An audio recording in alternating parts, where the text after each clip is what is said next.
እንኳን ለሊቀ ሰማዕታት ለቅዱስ ጊዮርጊስ ወርሃዊ የመታሰቢያ በዓሉ በሰላም አደረሳችሁ። እንዲሁም በዚች ዕለት ታስበው ለሚውሉ ቅዱሳን ዓመታዊና ወርሃዊ የመታሰቢያ በዓላቸው በሰላም አደረሳችሁ። ከዚህ በመቀጠል የሰማዕቱ የቅዱስ ጊዮርጊስ ገድል እናሰማለን።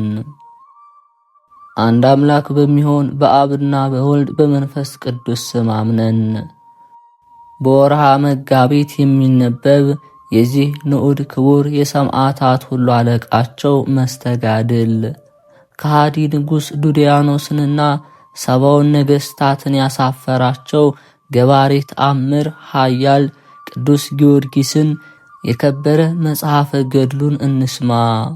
የኃያል ኮከበ ክብር የልዳም ፀሐይ ዓለማትን በትምህርተ ወንጌል ድል የነሳ የሊቀ ሰማዕታት ቅዱስ ጊዮርጊስ ጸሎትና በረከቱ በእኔ በቤተ ማርያም ላይ በጸሎት አስቡን ካሉን ከእህት ከወንድሞቻችን ይህንን ከምትሰሙ ከሁላችሁ ጋር ይሁን፣ አሜን። ከዚህ በኋላ ሰባው ነገሥታት የተወደደ ሊቀ ሰማዕታት ቅዱስ ጊዮርጊስን ሕያው መሆኑን ሕዝቡ አይተው እንዳይሰድቧቸው በድብቅ ወደ እነርሱ ያመጡት ዘንድ አዘዙ። የተወደደ ሊቀ ሰማዕታት ቅዱስ ጊዮርጊስም በከሃዲው ንጉሥ ፊት በቆመ ጊዜ አንተ ከሃዲ እንግዲህ እፈር፣ የሰው ልጅ ሥራ የሆኑ ትንፋሽ የሌላቸውን ርኩሳን ጣዖቶችንና አንተን አሳፍራችሁ ዘንድ ጌታዬ አምላኬ ኢየሱስ ክርስቶስ እነሆ አስነሳኝ አለው። ንጉሡ ዱድያኖስም ከተወደደ ሊቀ ሰማዕታት ቅዱስ ጊዮርጊስ ይህንን ቃል በሰማ ጊዜ አሁንም አንተ የሥራዬ መምህር እንደሆንክ በዓለም ሁሉ አንተን የመሰለ እንደሌለ አወቅን። አሁንም ከሚደርስብህ ስቃይና መከራ ሁሉ ፈጽመ ታርፍ ዘንድ ማንም ማን እንዲያውቅብህ ሳታደርግ ከእኛ ዘንድ 1200 ሚዛን ወርቅ ተቀብለ ከዚች ሀገር በድብቅ ወጣለው።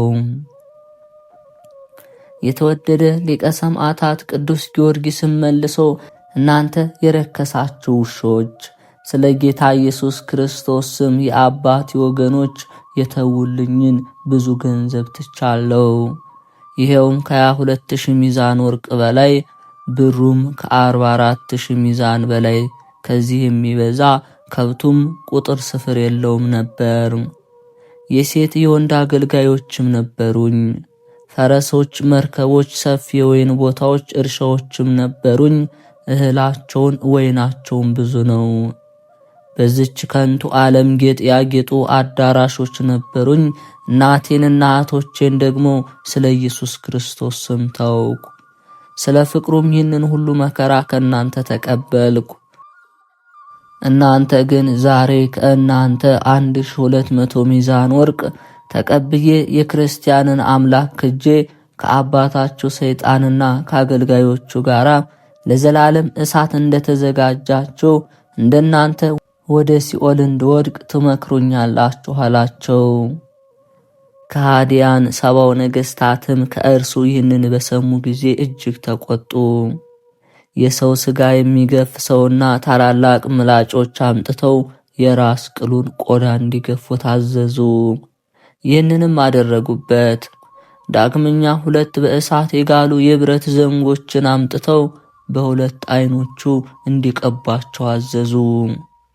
ያን ጊዜ የ2 ዓይኖቹ ውሃ በምድር ላይ ፈሰሰ። ዳግመኛ ይህ ክፉ ንጉሥ ዱድያኖስ ምላሱን እንዲቆርጡ ታዞ ምላሱን ቆረጡት። ዳግመኛ እግሩን በግንድ ላይ አድርገው ጭኖቹን በመጥረቢያ እንዲሰብሩት አደረጉ።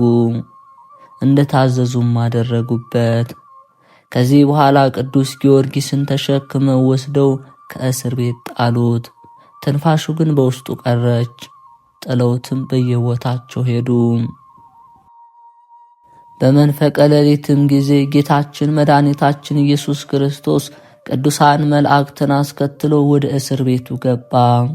እጁንም ዘርግቶ ሰውነቱን ሁሉ ዳሰሰው፣ ፈወሰውም። ኃያል ብርቱ አገልጋይ ጊዮርጊስ ሆይ ጽና፣ ከቸር አባቴና ከመንፈስ ቅዱስ ጋራ እኔ ከአንተ ጋራ ነኝ። ለዘላለሙ የማይለወጠውን የድል አክሊልና የመንግሥተ ሰማያትን ዘውድ የምታገኝበት ቀን እነሆ ቀርባለች አለው። ጌታችን መድኃኒታችን ኢየሱስ ክርስቶስም ይህንን ተናግሮ ቅዱስ ጊዮርጊስን ሳመው፣ ኃይልንም አሳደረበት። በፍጹም ክብር ምስጋና ወደ ሰማይ አረገ። በማግስቱም ንጉሡ ዱድያኖስ ተነስቶ ጭፍሮቹን ወደ እስር ቤት ሄደው አስማተኛ ክርስቲያናዊ የሆነውን እዩ አላቸው። ወደ እስር ቤቱ በሄዱ ጊዜ ቅዱስ ጊዮርጊስን ፈጽሞ ሲቃይ እንዳላገኘው ሆነው አገኙት። የእግዚአብሔር አገልጋይ ሆይ የእግዚአብሔር ባሮች እንድታደርገን እንለምንሃለን ብለው ሰገዱለት። የተወደደ መስተጋድል ሊቀ ሰማዕታት ቅዱስ ጊዮርጊስም በክርስቶስ ማመንን አስተማራቸው። በእጁም ሀብተ ጥምቀትን ሰጣቸው። ከቅዱስ ጊዮርጊስ ጋር እኛ የጌታችን የኢየሱስ ክርስቶስ ባሮች ነን እያሉ ወደ ነገሥታቱ መጡ። የተሰበሰቡት ሕዝብም ቅዱስ ጊዮርጊስን ምንም ሳያገኘው ቆሞ ፊቱ እንደ ፀሐይ ሲያበራ ባዩት ጊዜ በሰማይም በምድርም እኛን ከፈጠረ አገልጋዩ ጊዮርጊስንም ከፈጠረ ከኢየሱስ ክርስቶስ በቀር ሌላ አምላክ የለም ብለው ጮኹ። እኛ ሁላችን ከዚች ጊዜ ጀምረን የእርሱ አገልጋዮች ነን አሉ። ያን ጊዜ ከሃዲዎች እጅግ ፈሩ፣ ታላቅ ቁጣን ተቆጡ። ወታደሮቹንም ከከተማ ውጭ አውጥተው አንገታቸውን በተሳለ ሰይፍ ስለቆረጧቸው ሰማዕትነታቸውን ፈጽመው በወርሃ ሐምሌ 23 ቀን የድል አክሊል ተቀበሉ። የተጠመቁትም በረከታቸው ለዘላለም ከሁላችን ጋር ይሁንና ቁጥራቸው 2408 ናቸው። ወዳጆች ሆይ የክርስቶስ አገልጋይ እውነተኛው ኃያሉ እግዚአብሔርን የሚወደው ቅዱስ ጊዮርጊስ የተቀበለውን መከራ ልንነግራችሁ ብንጀምር የ7 ዓመትስ ይቅርና የ7ቱን ቀን እንኳ ቢሆን ገድሉን ትሩፋቱን ጨርሼ ልነግራችሁ አልችልም፣ እጅግ ብዙ ናቸውና። አንድ ሰው ከሰባ ነገሥትና ከሰራዊቶቻቸው ጋር ሊከራከር በጎ ሐሳቡን ሊያስውጡት ልዩ ልዩ ሲቃይ እያደራጁበት ሊያሸንፉት አንችልም ብለው 7 ዓመት ኖሩ። የተወደደ ሊቀ ሰማዕታት ቅዱስ ጊዮርጊስ በቀር በዚያ ዘመን የጌታችን ኢየሱስ ክርስቶስን ስም ገልጦ የሚናገር አልተገኘም ነበር። አሁንም ምን ፈጽም ያደንቃለው። ወንድሞቼ የዚህን ኮከብ ንጹሕ ቅዱስ የእግዚአብሔር ወዳጅ ሆነውን የኃያሉ ቅዱስ ጊዮርጊስን አስደናቂ ሕማሙን ባሰብኩ ጊዜ አንጀቴ እጅግ ይቃጠላል። በዓለም ፊት ብቻውን የቆመ ፈረሰኛ የክርስቶስ አሽከር እርሱ ብቻ። ኃያሉ ቅዱስ ጊዮርጊስን በክርስቶስ ማመንን ሊከለክለው አልቻለም። በዓለም ነገሥታትና በሰራዊቶቻቸው ፊት ሁሉን በፈጠረ መላእክትን ፈጥሮ በሚገዛ በክርስቶስ የሚያምን እንደርሱ ያለ አልተገኘም። ጌታዬ ጊዮርጊስ ሆይ አንተን ከቅዱሳን በማን እንመስልሃለን? ነቢይ፣ ሰማዕት፣ ጻድቅም ብልህ በእውነት የሚገባ የእግዚአብሔር ወዳጅ ነህ። በእሊህ ሁሉ ስሞች ብጠራ አንተ ትበልጣለህ። ነቢይ ብዬ ብጠራህም ከነርሱ እጅግ ትበልጣለህ። ሕግ ሰሪ ብዬ ብጠራህም ከነርሱ በዚህ አንተ ትበልጣለህ። ነቢዩ ኢሳይያስ አንድ ጊዜ በእንጨት መጋዝ ስለ ጽድቅ መገዙት ፈጥኖ ሞተ፣ ከቅዱሳን ሁሉ ጋር አንቀላፋ። ጌታዬ ጊዮርጊስ ሆይ አንተ ግን በብረት መጋዝ ሰነጠቁ፣ በመንኮራኩር በሰይፍ በመጥረቢያ ፈለጡ፣ ቆረጡ፣ አሰቃዩ። ስለ ጽድቅህም 4 ጊዜ ሞትክ። ሕግ ሰሪው ነቢይ ሙሴ የእግዚአብሔርን ክብር በጥቂቱ አየ። ጌታዬ ቅዱስ ጊዮርጊስ ሆይ አንተ ግን እግዚአብሔርን ፊት ለፊት አየኸው። የክብር ባለቤት ካንተ ጋር አፍ ለአፍ ብዙ ጊዜ ተነጋገረ። ሐዋርያትም በዓለም ሁሉ አስተማሩ። ቁጥራቸው 12 ነበር። አርድእቶቻቸውም 72 ነበሩ። ጣዖት አምላኪዎችንም ዘለፉ። እውነተኛ የጽድቅ ፀሐይ ብሩህ ኮከብ ቅዱስ ጊዮርጊስ ሆይ አንተ ግን ብቻህን ጣዖት የሚያመልኩትን 70 ነገሥታትን ከነሰራዊቶቻቸው ገሰጽክ፣ በእሳተ ሰማይም ገረፍካቸው። የክርስቶስ ስም በዓለም ሁሉ እንዲታወቅ አደረግ። ከአንተ ከቀደሙ በኋላ ከሚነሱ ሰማዕታት ሁሉ አንተ እንድትበልጥ እናገራለሁ። 7 ዓመት በመዓልትና በሌሊት በሰውነትህ የተቀበልካቸውን አስጨናቂዎች ስቃያትና ረሃብ ጽምን ከመታገስ የተነሳ ይልቁንም የጽድቅ ፀሐይ የክርስቶስ ወዳጅ ጊዮርጊስ ሆይ ሰውነት ከኃጢአት የራቀ ነውና ከመሳፍንት ሁሉና ከአበው እነሆ እጅግ ከፍ አልክ። ነገር ግን ቸል አትበለኝ፣ ደካማ ልቦናዬ ታላቅ ክብርህን ሊናገር አይችልምና። እኔ ቴዎዶጦስ የእውቀት ድሃ እንደሆንኩ በእውነት አውቃለሁ። ኃያሉ የሰማዕታት ሁሉ አለቃ የክርስቶስ ወታደር አሸናፊው ቅዱስ ጊዮርጊስ ሆይ ከኔ በኋላ የነገሱም ክብርህን ሊናገሩ አይችሉም። የተወደዳችሁ ምእመናን፣ ቅዱስ ጊዮርጊስ በሊህ 7 ዓመታት ነጣቂ አውሬዎች ከሚሆኑ ከ70 ነገሥታት የተቀበላቸውን ስቃያት ጠንቅቆ መናገር አይቻለንም። እጃችንም ካፋችን ላይ አድርገን ዝም ብለን እናደንቃለን። ነገር ግን በእውነት የከበረ የቅዱስ ጊዮርጊስን የተጋድሎውን መጨረሻ ወደ መናገር እንመለሳለን። ከዚህ በኋላ እንዲህ ሆነ። 70 ነገሥታት ቅዱስ ጊዮርጊስን ሲያሰቃዩት 7 ዓመት እንደሆነው ሐሳቡንም ሊያስለውጡት እንዳልቻሉ 3 ጊዜ ገድለውት እንደተነሳ በአንድ ጊዜ በሽንገላ ነገር ሊያጠምዱት ተማከሩ። ከዚህ በኋላ ንዑድ ክቡር መስተጋድል የተወደደ ቅዱስ ጊዮርጊስን ወደ ፍርድ አደባባይ እንዲያቀርቡ ታዘዙ። ከሃዲው ንጉሥ ዱዲያኖስም ጊዮርጊስ ሆይ ሥራይህ ብርቱ ነው። እኔ በጌቶቼ በፀሐይና በጨረቃ በ70 አማልክት ከአማልክት በምትበልጠው በአርጤምስ እምላለሁ። እኔ ታግሼ በጎ ነገር ሊያደርግለት የሚወደውን ልጁን እንደሚገስጽ አባት እገስጽሃለሁ። እኔ እንደ ልጅ አድርጌ እቀበልሃለሁ። እስከ መንግሥቴ እኩሌታም ቢሆን የለመንከኝን እሰጥሃለሁ።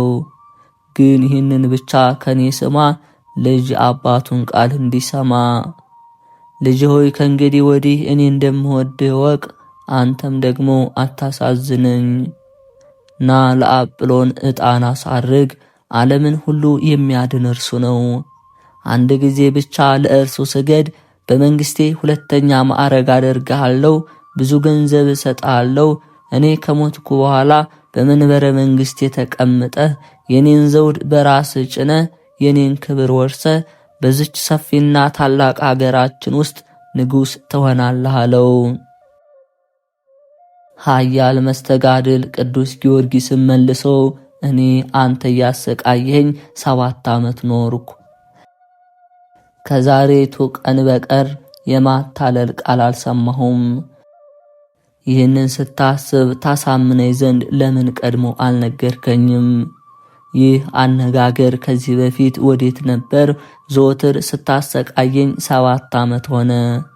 በአንተ በኩል 3 ጊዜ ሞትን ተቀብያለሁ። ግን ጌታ ኢየሱስ ክርስቶስ አስነሳኝ። አንተ ያሰቃየኝ ስቃያት በየተራ ተፈጸሙ።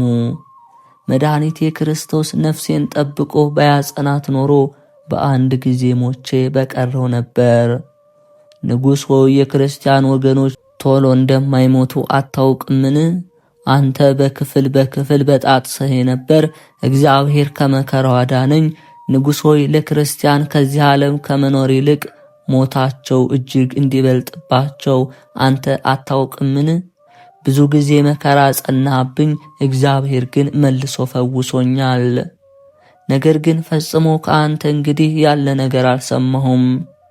ደግሞስ ገሊላውያን ማሸነፍን የሚወዱ የሚቃወሟቸውን የሚቃወሙ እንደሆኑ አታውቅምን? ዛሬስ ሽንገላ ደስ አሰኝቶኝ አንተ ለምታመልከው አጵሎን ሰግድ ዘንድ ቃልህ ልቤን ሰብሮታል። እንግዲህ አንተ በእኔ ያደረግከውን ብድራት ሁሉ መቼ ነው የምከፍለው? ከሃዲ ንጉሥ ዱድያኖስም በደሌን ይቅር በለኝ፣ ቸርነትህ የአባትህ ሕግ ነውና አለው። የእግዚአብሔር አገልጋይ ቅዱስ ጊዮርጊስም እነሆ ለጣዖት እንድሰዋ አስታውቀኸኛል። አሁን ግን እስከ ነገ ጠዋት ድረስ በግንድ አንጽተው እንዲያስሩኝ እዘዝ። ጊዜው አልፏልና ቀኑም መሽቷልና ሲነጋም ሁሉም እያዩኝ በተሰበሰበው ሕዝብ ፊት እሰግዳለሁ። ለነገ ሕዝብ ሁሉ መጥተው ለአማልክት ስሰዋ እንዲያዩኝ አዋጅ እንዲነገር እዘዝ አለው። ዱድያኖስም መልሶ እኔ ላደርግ አይገባኝም፣ ይህ በእኔ አይደረግም፣ እንደገና ወደ እስር ቤት አላገባህም። ወዳጄ ጊዮርጊስ ሆይ እንደምን እንዲህ ትላለህ? ከእንግዲህ ወዲህ እኔ ከአንተ ክፉ ነገር አልስማ። አስቀድሞ በአንተ ላይ ያደረግኩትን ስቃይ ይቅር በለኝ እንጂ ከእንግዲህ ወዲህ ወደ እስር ቤት ላስገባህ አይገባኝም አለው። ጊዮርጊስ ሆይ እኔ አላዋቂ ነበርኩ፣ እንደ አባት አድርገህ ተቀበለኝ። አሁንም ና ንግሥት እለእስክንድርያ ካለችበት እስከ ነገ ታድር ዘንድ ወደ እልፍኝ ግባ አለው። ሊቀ ሰማዕታት ቅዱስ ጊዮርጊስም እሺ ባለው ጊዜ ንጉሡ እጅግ ደስ አለው። የከበረ ቅዱስ ጊዮርጊስ ራስ ይስም ዘንድ ተነስቶ ሮጠ። ሊቀ ሰማዕታት ቅዱስ ጊዮርጊስም ንጉሥ ከኔ ራቅ፣ አስቀድሞ ለአጵሎን እስከምትሰዋ ድረስ ራሴን አትሳመኝ፣ ከዚህ በኋላ ግን የወደድከውን አድርግ አለው።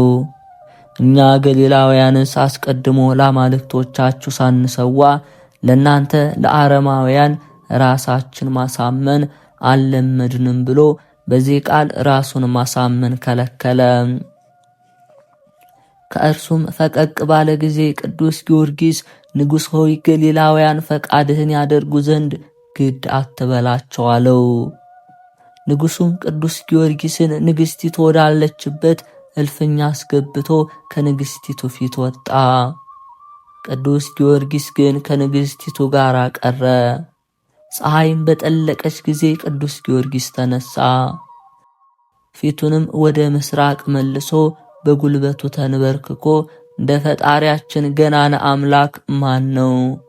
የእግዚአብሔር አምላክ ሆይ ከአማልክት የሚመስል የለም፣ ድንቅ ሥራ የምትሠራ ገናና አንተ እግዚአብሔር ብቻ ነህ። ይህንን እያለ የነቢዩ ዳዊትን መዝሙር በንባብ ጸለየ። ዳግመኛ አሕዛብ ለምን ተሰበሰቡ? ሕዝቡስ ለምን ከንቱ ነገር ተናገሩ? ነገሥታቱስ ለምን ተነሱ? አለቆችስ ከነርሱ ጋር ለምን ተባበሩ? በእግዚአብሔርና በመሲሑ ላይ ለምን ክፉ ነገር ተናገሩ? ጸሎቱንም ጨርሶ አሜን አለ። ያን ጊዜ ንግሥቲቱ መልሳ ጌታዬ ጊዮርጊስ ሆይ የተሰበሰቡት ነገሥታትና አለቆች እነማን ናቸው? ወይስ ከንቱ ነገርን የተናገሩት እነማን ናቸው? እግዚአብሔር ማን ነው? የሚቃወሙት መሲሑ የተባለውስ ማን ነው? ክርስቶስ ማን ነው? ጌታዬ ጊዮርጊስ ሆይ አስተምረኝ፣ ነገርህ ደስ አሰኝቶኛልና የምስጢር አገላለጥህም ልቤን ቀስቅሶታልና እስኪ እሺ በለኝ፣ በንጹሕ ልብ እሰምሃለሁ አለችው። የእግዚአብሔር አገልጋይ ንዑድ ክቡር ቅዱስ ጊዮርጊስ መናገር ጀመረ። ከብሉይና ከሐዲስ ኪዳን መጻሕፍትም የታወቁትን ይተረጉምላት ጀመር። ስለ አብ ወልድ መንፈስ ቅዱስ አስተማራት። ንግሥት ሆይ ስሚኝ፣ እግዚአብሔር ሰማይና ምድርን ፀሐይና ጨረቃን ከዋክብትንም ፍጥረታትን ሁሉ ከፈጠረ በኋላ ገናና ክብሩ ይገለጥ ዘንድ ከምድር ጭቃ ነስቶ ሰውን ፈጠረ። ሰውና ሁሉን የፈጠረ የእግዚአብሔር የእጁ ሥራ ሆነ። ይህ ሁሉ እርሱ ሰማይና ምድርን ፀሐይንና ጨረቃን ልዩ ልዩ አይነት ያላቸውን የፍጥረት ወገኖች የፈጠረ ነው። ንግሥት ሆይ ስለ እርሱ ምን ትያለሽ አላት። ንግሥት እለእስክንድርያም እግዚአብሔር ሰውን ከጭቃ ብቻ ከፈጠረውማ እነዚህ አንተ ጅማት፣ ቁርበት፣ ዓይን፣ ምላስ፣ ጆሮ፣ ጉሮሮ፣ አፍንጫ ከወዴት ተገኙ? እግዚአብሔር እነዚህን ሁሉ ከዚች ጭቃ ብቻ ፈጠራቸውን አለችው። ቅዱስ ጊዮርጊስም መልሶ አዎን የፈጠረው እንዲህ ነው። ጥበብንና ማስተዋልን እግዚአብሔርን ማወቅንም ሰጥቶ በተድላ ገነት አኖረው። ቃሉንም ይጠብቅ ዘንድ ትእዛዝ ሰጠው። ሰው ግን የእግዚአብሔርን ትእዛዝ አፈረሰ፣ የጠላቶቹንም የሰይጣን ልቦና ደስ አሰኘ። በኃጢአቱም ሞቶ ለዘላለም ወደ ሲኦል ጉድጓድ ወረደ። እግዚአብሔር የፈጠረው ፍጥረት በጠላት ወጥመድ ተይዞ ባየው ጊዜ በቸርነቱ ብዛት ቸል አላለውም፣ የሚወደውን ልጁን ወደዚህ ዓለም ላከ እንጂ። ያለ ዘርአ ብእሲ አምላክን ከወለደች ቅድስት ድንግል ማርያም በግብረ መንፈስ ቅዱስ ሰው ሆነ። እርሱ ፍጹም አምላክ ነው። ከኃጢአት ብቻ በቀር በሰውነቱ ሁሉን ሠራ። በራሱና በአብ በመንፈስ ቅዱስ ፈቃድ በመስቀል ተሰቀለ። ስለኛ በሥጋ ሞተ፣ ተቀበረ፣ ተነሳ። ከጠላቶቻችንም እጅ አዳነን። ሰውንም ዳግመኛ ወደ ተድላ ገነት አገባው። ተበታትኖ የነበሩትን ሰበሰበ አላት። ንግሥቲቱ እለእስክንድርያ መልሳ ጌታዬ ጊዮርጊስ ሆይ በማስተዋል እሰማለሁ፣ ክርስቶስ ከሰማይ ለምን ወረደ እስኪ ንገረኝ አለችው። ንዑድ ክቡር ቅዱስ ጊዮርጊስም ሰውን የሚጠላ ሰይጣን ሰዎች ፈጣሪያቸውን እንደሚወዱ ባወቀ ጊዜ በምድር መኳንንትና ነገሥታት ልብ አደረ። ከወርቅ ከብር ከእንጨት ከድንጋይ ጣዖትን በአጋንንት ስም ሠሩ። ትንፋሽ የሌላቸው የአጋንንትንም ማደሪያዎች ናቸው። ከሁሉ በላይ የሆነው ፈጣሪያቸውን ትተው ለእነርሱ ሰገዱ። ስለዚህ ነገር ክርስቶስ ከሰማይ ወረደ አላት። ንግሥቲቱ እለእስክንድርያም አማልክቶቻቸውን አጋንንት ናቸውን አለችው። አዎን የማይንቀሳቀሱ ምስሎች እንደሆኑ አታውቂምን አላት። ንግሥቲቱ እለእስክንድርያም ጌታዬ ጊዮርጊስ ሆይ ንጉሡ እኮ ከአጵሎን በቀር ሌላ አምላክ አያውቅም። አሁንም የእግዚአብሔር ልጅ ወደ ዓለም እንዴት መጣ? በምንስ መልክ ነው? አስተምረኝ አለችው። ዳግመኛም ቅዱስ ጊዮርጊስ እንዲህ አላት። ንግሥት ሆይ ስሚ፣ ነቢዩ የእስራኤል ጠባቂ ሆይ ስማ፣ ኃይልህንም አንሳና ና አድነን። ዮሴፍ ዳዊት በጎችን እንዲጠብቅ የሚጠብቃቸው በኪሩቤል ላይ አድሮ ሰፍሮ የሚኖር ጌታ ተገለጠ ያለውን ስሚ። ዳግመኛ እግዚአብሔር በግልጥ ይመጣል ብሏል። በመስክ ብቻ ላይ እንደሚወርድ ጠል ይወርዳል ይላል። ነቢዩ ሙሴም በእርሻ ላይ እንደሚወርድ ዝናብ በጸምር ላይ እንደሚወርድ ጠል ብሎ ትንቢት ተናግሯል። ጸምር የተባለች ጌታችን ኢየሱስ ክርስቶስን የወለደችው ድንግል ማርያም ናት። ነቢዩ ዕንባቆምም አቤቱ ድምፅን ሰምቼ ፈራሁ አደነቅሁ ብሏል። እርሷም ዕንባቆምም ሰምቶ ፈራ፣ ምንስ አይቶ አደነቅ አለችው። የእግዚአብሔር አገልጋይ ቅዱስ ጊዮርጊስም ስሚ፣ ክርስቶስ አምላክ እንደሚመጣ ሰምቶ ፈራ። ዳግመኛ በሰው መሃል እንዲኖር የሰውነትንም ሥራ እንዲሠራ ተገልጦለት አደነቅ አላት። ንግሥቲቱም ሥራውን ሁሉ በእውነት ነገርከኝ፣ በሚገባም አስተማርከኝ። ፍጹም ብርሃን ሆይ በአምላክ አምኛለሁ። ጌታዬ ሆይ የነገርከኝ ሁሉ መልካም ነው፣ ትምህርት ተስማምቶኛል። ነገር ግን ጌታዬ ሃይማኖት ፍጹም ነውና ስለ እኔ እግዚአብሔርን እንድታማልደኝ እለምንሃለሁ። እኔ ሕግን ባለማወቄ በጨለማ ውስጥ ነኝ። በጣዖት መሳሳት፣ የአጋንንትን ማስፈራራት ከኔ ይርቅ ዘንድ ጸልይልኝ። እኛ ሴቶች በጎ ሥራ ለመስራት ደካሞች ነንና ብላ ለቀሰች። የእግዚአብሔር አገልጋይ ቅዱስ ጊዮርጊስም አንቺ ሴት ጽኑ ሃይማኖትሽን አይቻለሁና በአንቺ እምነት ደስ ብሎኛል፣ እኔ እንባሽን አቆማለሁ ብሎ በልብሱ ዓይኖቿን ጠረገ። ዳግመኛም እንዲህ አላት። ሩያን ከሆኑ ከሦስቱ አካል በአንዱ አካል ሰውን ለማዳን በተሰቀለው በወልደ እግዚአብሔር ጌታ ኢየሱስ ክርስቶስ መኚ፣ ምንም ክፉ ነገር አያገኝሽም አላት። ሰማዩን ምድሩን ፈጥሮ የሚገዛ ሁሉን የፈጠረ አምላክ የማይለወጥ ንጉሥ እንደሆነ እኔ በእርሱ አምናለሁ። ነገር ግን እኔ ንጉሡን እፈራዋለሁ፣ ክፉ ነውና። በፊቱም ፍርሃት የሌለበት የሰውን ሥጋ የሚበላ ነጣቂ አውሬ ነው። በምድር ከሚኖረው ሁሉ በእውነት ከሃዲ ነው። ከእርሱ ጋር አንድ ለሆንኩ ለእኔ ወዮልኝ። ጌታዬ አንተ ግን ይህንን ምስጢር ደብቅልኝ። እኔ በጌታዬ በኢየሱስ ክርስቶስ ፈቃድ ወደ መንግሥተ ሰማያት መግባትን እንድቀድምህ በእግዚአብሔር እታመናለሁ።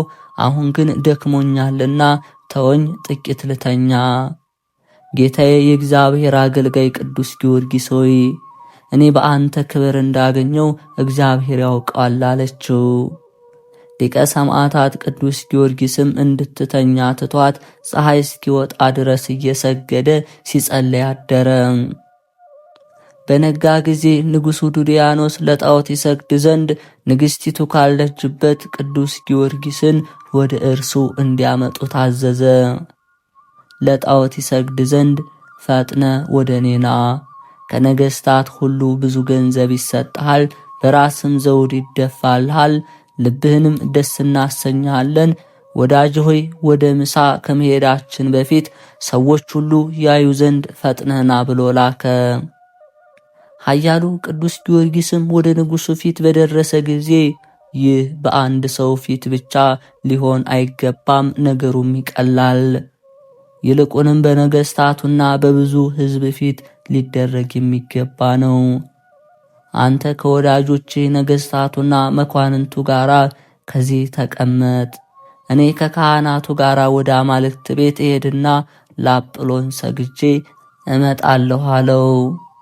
ንጉሡ ዱድያኖስም ከቅዱስ ጊዮርጊስ ይህንን በሰማ ጊዜ አዋጅ ነጋሪ እየዞረ ሕዝቡ ሁሉ የክርስቲያን መመኪያ ገሊላዊ ጊዮርጊስ ለአጵሎን ሊሰግድ ነውና ኑ እዩ እያለ አዋጅ እንዲነገር አዘዘ። ያን ጊዜ የሀገሩ ሰዎች ሴቶችም ወንዶችም ተሰበሰቡ። የተወደደ ታላቁ ክቡር ብርሃን ሊቀ ሰማዕታት ቅዱስ ጊዮርጊስም ነገር እያነሱ ይህ ሊደረግ እንደምን ይቻላል እያሉ እርስ በርሳቸው ያደንቁ ነበር። ሊቀ ሰማዕታት ቅዱስ ጊዮርጊስ የልጇን ዓይን ያበራላት ያች ድሃ ሴትም አዋጅ ሲነገር በሰማች ጊዜ ልብሷን ቀዳ ራሷን ላጭታ በለቅሶና በመከራ ሐዘን ዓይኖቿን አንጋጣ ልጇን በትከሻዋ ተሸክማ በሕዝቡ መሃል ሄዳ ጌታዬ የኃያሉ ንጉሥ ክርስቶስ አገልጋይ ሙታንን ያስነሳ፣ ዕውሮችን ያበራ፣ አንካሳዎች እንዲሮጡ ያደረግ፣ ደንቆሮች እንዲሰሙ፣ ዲዳዎች እንዲናገሩ ያደረግ፣ ለምጻሞችን ያነጻቸው፣ አጋንንትን ያወጣ፣ በዚች ሀገር ብዙ ተአምራትን ያደረግ፣ አፈር ትቢያ ሆነው የነበሩትን አጽምት ሕያዋን ያደረግ፣ የቤቴን ምሰሶ አለምልመ ፍሬ እንዲሰጥ ያደረከው፣ ማዕዴን ከመልካሙ ነገር ሁሉ የሞላኸው ኃያሉ ጊዮርጊስ ሆይ እኔ ድሃ ነበርኩ፣ በአንተ እጅግ ባለጸጋ ሆንኩ። እኔ አረማዊት ነበርኩ፣ በእውነት ሁሉን ወደ ፈጠረ እግዚአብሔር መለስከኝ። ጸሎትህ አጋንንትንና የሰይጣንን ጭፍሮች ሁሉ የሚቃወም ነበር። ይህንን ሁሉ ተአምራት በክርስቶስ ስም ካደረግክ በኋላ ጌታዬ ለአጵሎን ልትሰግድ ትሄዳለህን? ከአንተ በኋላ የሚመጡትን የክርስቲያን ወገኖችንስ ታሳፍራቸዋለህን? እያለች ጮኸች። ሊቀ ሰማዕታት ቅዱስ ጊዮርጊስም የዝችን ሴት ቃል በሰማ ጊዜ ስለ ሃይማኖቷ ጽናት ደስ አለው።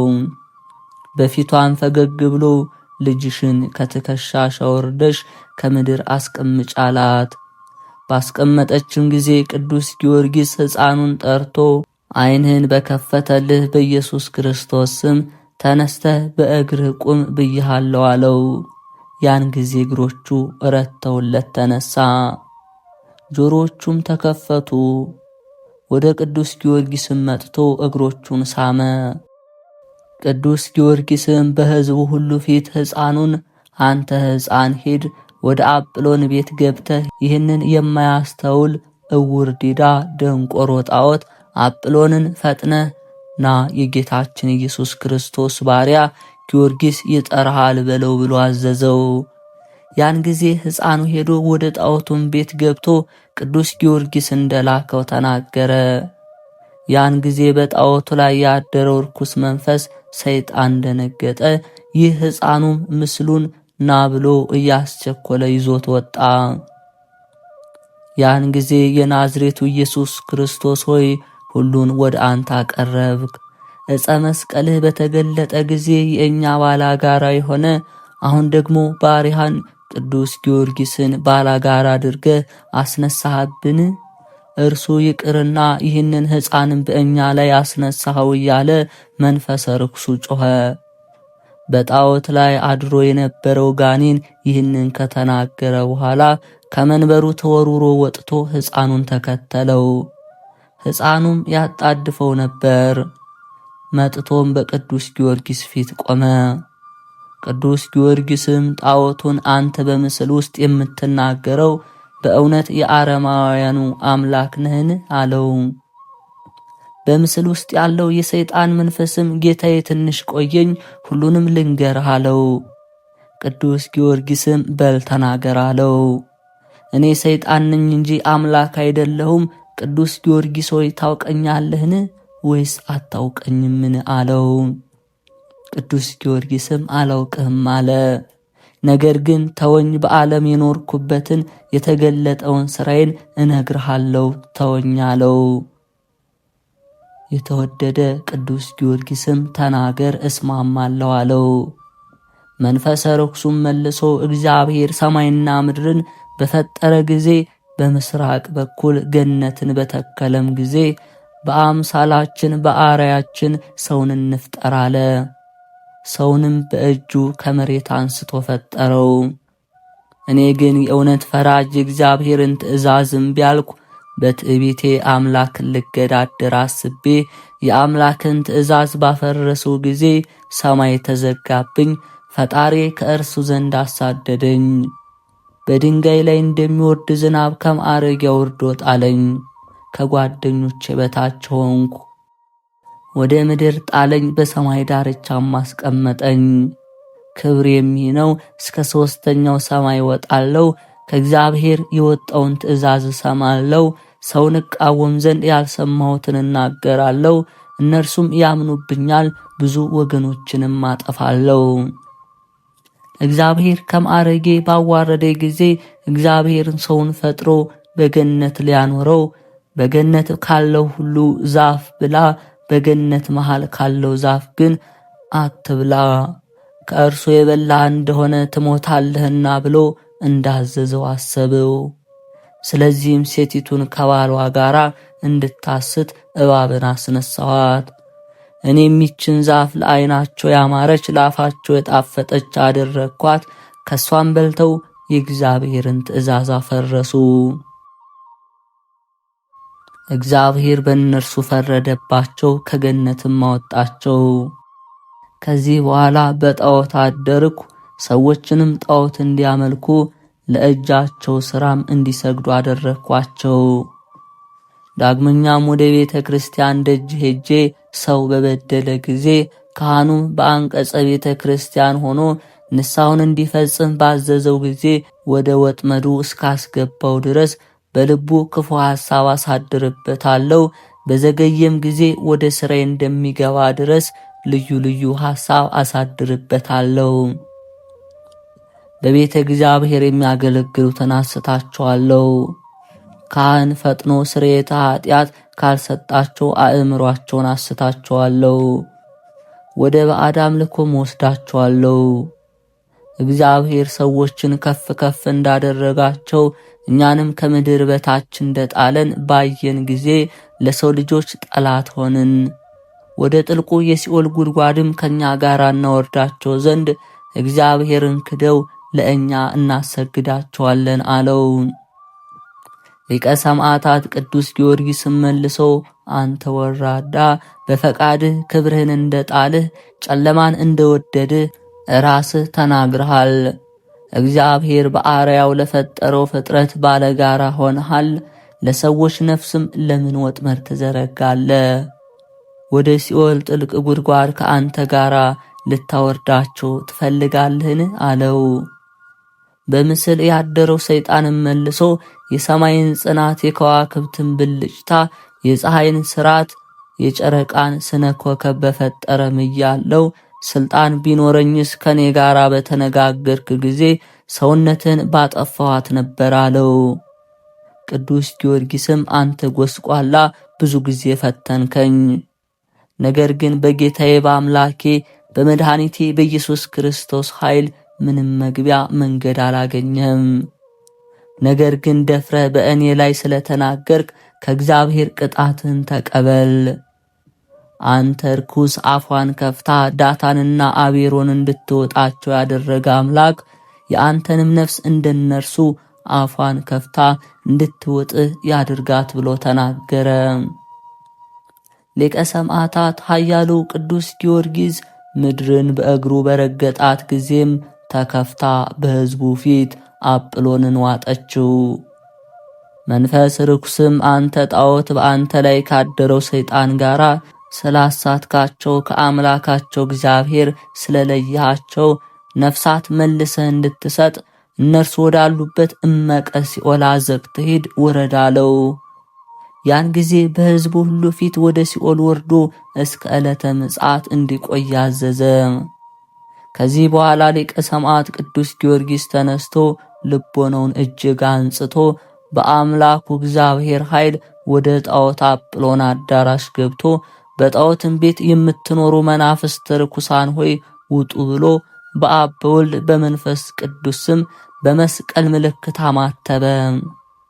ጌታዬ ኢየሱስ ክርስቶስ አዞኝ በፍጹም ኃይልና ቁጣ ፈጽሜ ከምድረ ገጽ ላጠፋችሁ የመጣው እኔ ጊዮርጊስ ነኝ ብሎ ያመልኳቸው የነበሩትን የተረፉትን ርኩሳት ጣዖታት አማተበባቸው። ያን ጊዜ ጣዖታት ደንግጠው ከመንበራቸው ወድቀው ትቢያ ሆኑ። መልአከ እግዚአብሔርም ደምስሷቸዋልና በጣዖት አድረው የነበሩ አጋንንትም ሸሹ። ሊቀ ሰማዕታት ኃያሉ ቅዱስ ጊዮርጊስም ይህንን አይቶ ደስ አለው።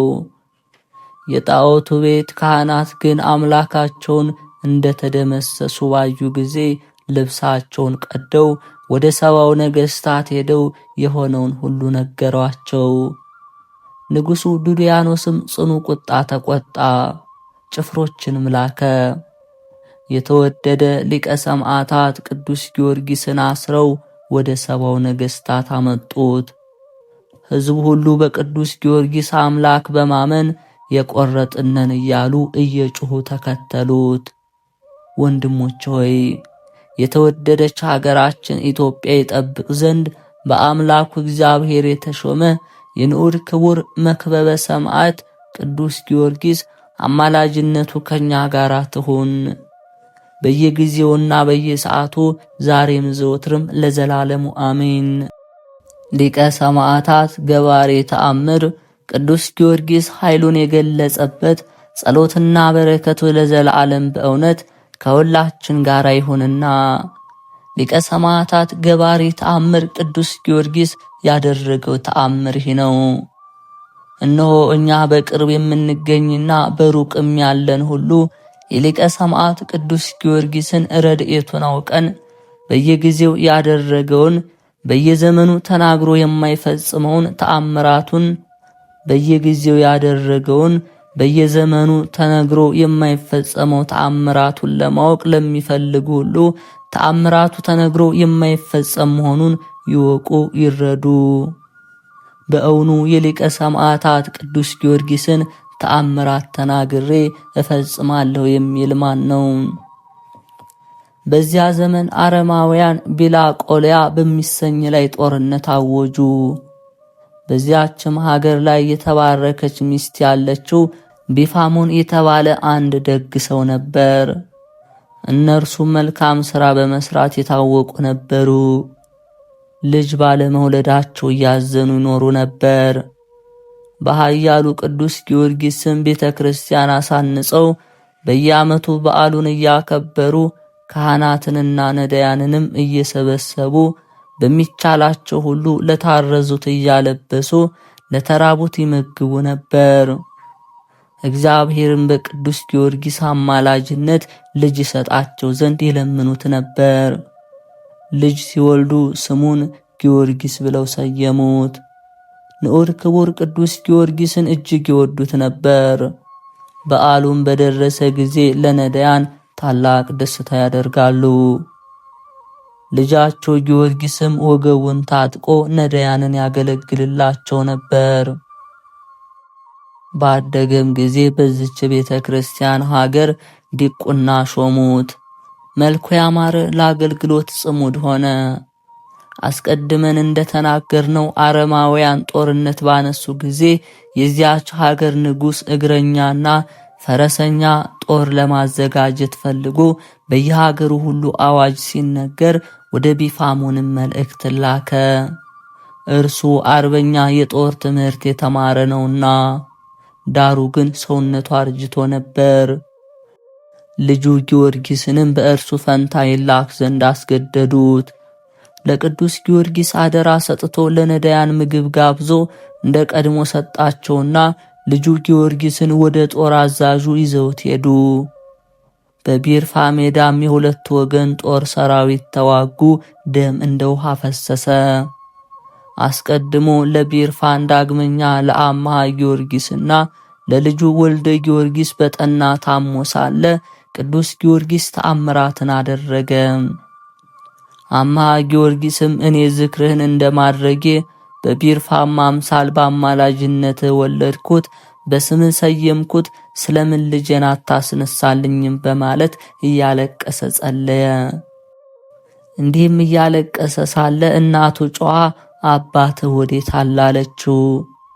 የሞተውም ወልደ ጊዮርጊስ ተነስቶ እጅና እግሩ ተንቀሳቅሶ በጣቶቹ ለእናቱ አመለከታት። አባቱና ዘመዶቹ ሁሉ ተደሰቱ። በዚህ ዕለት በቅዱስ ጊዮርጊስ አማላጅነት በተደረገው ተአምር ታላቅ ደስታ ሆነ። እኛንም እንዲሁ ያስደስተን ለዘላለሙ አሜን። በዚህ ዕለት በተደረገው ጦርነት ምርኮ፣ ለቅሶና ዋይታ ምን አንደበት ሊናገረው ይችላል? የቢርፋም ልጅ ጊዮርጊስም በዚሁ ጦርነት ተማረከ። ጌታውም ወጣትነቱንና ደም ግባቱን ተመልክቶ በንብረቱ ሁሉ ላይ አዛዥ አድርጎ ሾመው። ከጥቂት ቀን በኋላ ግን ቀናተኞች፣ ምቀኞች ሰዎች ከጌታው ጋር አጣሉት። ጌታውን ከሹመቱ ሻረውና ከምግብ አብሳዮችና ከተላላኪዎች ጋር እንዲሰራ አደረገው። እነኛ የሚሰድቡትና ልዩ ልዩ ችግር ይፈጥሩበት ነበር። እሱ ግን ፈጽሞ ይታገሳቸው ነበር። ዘመዶቹም ከጦርነት ተመልሶ ባልመጣ ጊዜ ማንም ሊናገረው የማይቻል ለቅሶና ሐዘን ደረሰባቸው። በዓልም በደረሰ ጊዜ እንደ ልማዳቸው ግብሩን አዘጋጅተው የእግዚአብሔር ሰማዕት ጊዮርጊስ ሆይ ልጃችንን ለአንተ አላስረከብንምን? የወለድነውስ በአንተ ጸሎት አይደለንምን? ለአንተ አደራ ሰጥተህናል። ስሙንስ በስምህ ሰይመን የለምን? ለአንተ አገልግሎት እንዲያበረክት ሰይመን ሰጥተንህ ነበር። ስለምን አገልጋይህን ሰራተኛህን አልሰወርከውም? በማለት በሐዘን በለቅሶ ይገቡ ይወጡ ጀመር። ዳግመኛም ከአንተ ዘንድ የተቀበልነው ባላደራነትህ ወዴት አለ? ርኅራኄ ወዴት አለ? ኃይልና ጽናትህ ወዴት አለ? እያሉ ያለቅሱ ነበር። ልጁም ባለበት በዚች ዕለትና ሰዓት የቅዱስ ጊዮርጊስ በዓል መሆኑን አውቆ በለቅሶና በሐዘን ደረቱን እየደቃ እግዚአብሔር ያከበረ ሊቀ ሰማዕት ቅዱስ ጊዮርጊስ ሆይ እኔን አገልጋይህን ዘመዶችና ወገኖቼ ለአንተ አደራ ብለው አስረከቡኝ። ሁልጊዜ ለቤተ ክርስቲያን አገልግሎት የበረታው አይደለሁምን? እግዚአብሔር ያከበረ ጊዮርጊስ ሆይ ዘመዶቼ ሲገቡ ሲወጡ የኔን ጓደኞች ሲያዩና ድምፃቸውን ሰምተው የኔን ድምፅ ሳይሰሙ ሲቀሩ በልባቸው ምን ይሰማቸው ይሆን? አባት እናቴ በልባቸው ምን ይሉ ይሆን? ይልቁንም እናቴ እንግዶችን ተቀብላ ግብዣውን ስታቀርብላቸው ያን ጊዜ እኔን ከነሱ ጋር ሳታይ ስትቀር ምን ይውጣት ይሆን? እንደኔ ያሉ ዲያቆናት ልብሰ ተክህኖ ለብሰው ሲቀድሱ፣ ሲያቆርቡ፣ ሲወጡ ሲገቡ እኔን ከመካከላቸው ስታጣኝ ምን ትሆን ይሆን? እግዚአብሔር ያከበረ ሊቀ ሰማዕት ቅዱስ ጊዮርጊስ ሆይ አደራ ብላ የሰጠችህን ከተስፋዋ አታሳፍራት በማለት እያለቀሰ ጸለየ። እናቱም ወዮልኝ ለኔ ይህ እድል ገጠመኝ፣ እናት ተብዬ ባልተጠራው ይሻለኝ ነበር። ልጅ ከመውለድ ማኅፀኔ በተዘጋ፣ ጡቶችም ወተት ከማጥፋት ቢነጥፉ በተሻለኝ ነበር። የልጅህ ስሙ ለአፍ የሚጥም የዓይኖቹ ብርሃን በሕይወት ካሉት ወይስ ከሞቱት ጋራ በመሬት ተቀበርክ? ወይስ ሥጋህን የሰማይ አእዋፍ በሉትን? ወይስ የዱር አራዊት ሥጋህን ተከፋፈሉትን? በሁሉ ዘንድ የምታስደስተኝ ልጅ ሆይ በአንተና በእኔ መሃል ምን ለያየን? በማለት ደረቷን እየደቃች ቅዱስ ጊዮርጊስን እየተማጸነች መሬቱን በእንባዋ ታርስ ጀመር። ወልደ ጊዮርጊስ እንዲሁ በጌታው ስለሚደርስበት በደል እያለቀሰ ተቀምጦ ሳለ አንድ ቀን የሀገሩ ታላላቅ ሰዎችና ብዙ ሕዝብ ተሰብስበው በግብዣ ላይ መጠጥ እየቀዳላቸው ሳለ አንድ ፈረሰኛ የግብዣውን አዳራሽ ሰንጥቆ መጥቶ እንደ ዓይን ጥቅሻ ወልደ ጊዮርጊስን ከመካከላቸው እስከነጠጅ ገንቦ ወስዶ በፈረሱ በስተኋላ አፈናጦ አስቀምጦ ቤተ ክርስቲያን አድርሶት ከእርሱ ተሰወረ። የቤተ ክርስቲያኑ ጠባቂም ከእንቅልፉ ነቅቶ በአረማውያን አምሳል ያን ጎልማሳ ቆሞ ባየው ጊዜ በታላቅ ቃል ጮኸ። የሀገሩን ሰዎች ጩኸቱን ሰምተው መጥተው ያን ጎልማሳ ይመረምሩት ጀመር። እሱም የማያውቃቸው ሰዎች በማየቱ ፈራ፣ ፈጽሞ ደነገጠ። እንዲህም አላቸው፣ እኔ ከናንተ እንዳሰባችሁት ሰላይ ወይም አረማዊ አይደለሁም። ቢርፋን በሚባል ሀገር የቢፋሞን ልጅ የቤተ ክርስቲያን ዲያቆን ነኝ እንጂ። በዚህ ሀገር በተደረገው ጦርነት ተማርኬ በተርሴስ በምኖርበት ታላቅ ፈረሰኛ ከመካከላችሁ ነጥቆ ወስዶ ከዚህ አደረሰኝ አላቸው። ሰዎቹም ነገሩን ሰምተው ያችን ይዟት የመጣውን የጠጅ ገንቦ ስትፍለቀለቅ አይተው እውነት መሆኑን ተረዱ። ለዘመዶቹም ነግረው ቤተሰቦቹ የተሽቀዳደሙ መጡ። ልጃቸውን አግኝተው እንኳ ለዚህ አበቃህ በማለት አቅፈው ሳሙት። በዚህ ጊዜ የነበረውን ደስታ ማን ተናግሮ ይፈጽመዋል? ዘመዶቹ ሁሉ በደስታ ላይ ደስታን ጨመሩ። በዓልም አድርገው የሀገሩን ሰው ሁሉ ለግብዣ ጠሩ። ለተጠሩትም እንግዶች ብዙ ፍሪዳ አርደው በማቅረብ ማዕዱን አዘጋጅተው መብሉንና መጠጡን አቀረቡ። ወልደ ጊዮርጊስም በገንቦ ይዞ ከመጣው ጠጅ አጠጣቸው ነበር።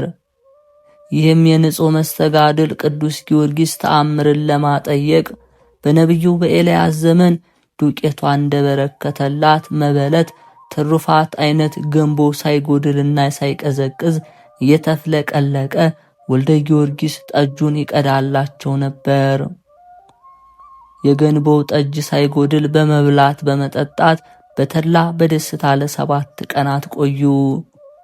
ይህንን ተአምር ያየና የተመለከተ ከጠጁም የጠጣ የቆየ ሁሉ ይህንን የመሳሰለውን በጎ ጸጋ ለሚሰጥ እግዚአብሔር ምስጋና ቀረቡ። ዜናውን በየአውራጃቸው ተሰምቶ ሰዎች እየመጡ ያንን ገንቦ እየተመለከቱ የእግዚአብሔርን ልዩ ጸጋ ያደንቁ ነበር። ወልደ ጊዮርጊስም በንዑድ ክቡር ቅዱስ ጊዮርጊስ ቤተ ክርስቲያን እንደ ቀድሞ ሲያገለግል ኖረ። ለእግዚአብሔር ለጌትነቱ ምስጋና ይግባው። ለእኛም በሊቀ ሰማዕታት ቅዱስ ጊዮርጊስና በሁላቸው ቅዱሳን ለዓለም ሁሉ ደስታን ባስገኘች እመቤታችን ድንግል ማርያም አማላጅነት ይቅርታና ምሕረት ይደረግልን ለዘላለሙ አሜን። በጳጳሳት የተሾመ በስምህ የተሰየመ የቢርፋን ልጅ ዲያቆን ጊዮርጊስን ከአሕዛብ መሃል ነጥቀ ወስደህ ያዳንከው ስለ ወልደ ጊዮርጊስ የተጋደልህ ገባሬ ተአምር ጊዮርጊስ ሆይ ካንደበታቸው ሰማያዊ ጡም ቅዳሴን ሰማ ዘንድ በቃል ኪዳንህ ወደ ቅዱሳን ሀገር ተወስደኝ ዘንድ ማጸንሃለሁ። ገባሬ ተአምር ጊዮርጊስ ሆይ በጨካኝ ንጉሥ ዱዲያኖስ አደባባይ ሰይጣንን ድል ተነሳው ዘንድ በኃይል ከፍ ከፍ ያደረግህ ልዑል እግዚአብሔር ይመስገን። ቅዱስ ሰውነትህ ግን በወፍጮ የፈጩት እህል ነውን? ወይስ በነደደ እሳት የፈተኑት ወርቅ ነው? ከቅዱስ ጊዮርጊስ በረከት ረድኤት ያሳትፈን። የእግዚአብሔር ቤተሰቦች፣ የማህደር ሚዲያ ተከታታዮች ቪዲዮውን ላይክ፣ ሰብስክራይብ በማድረግ ሐሳብ አስተያየታችሁን በመግለጽ መንፈሳዊ ድጋፋችሁ አይለየን እንላለን።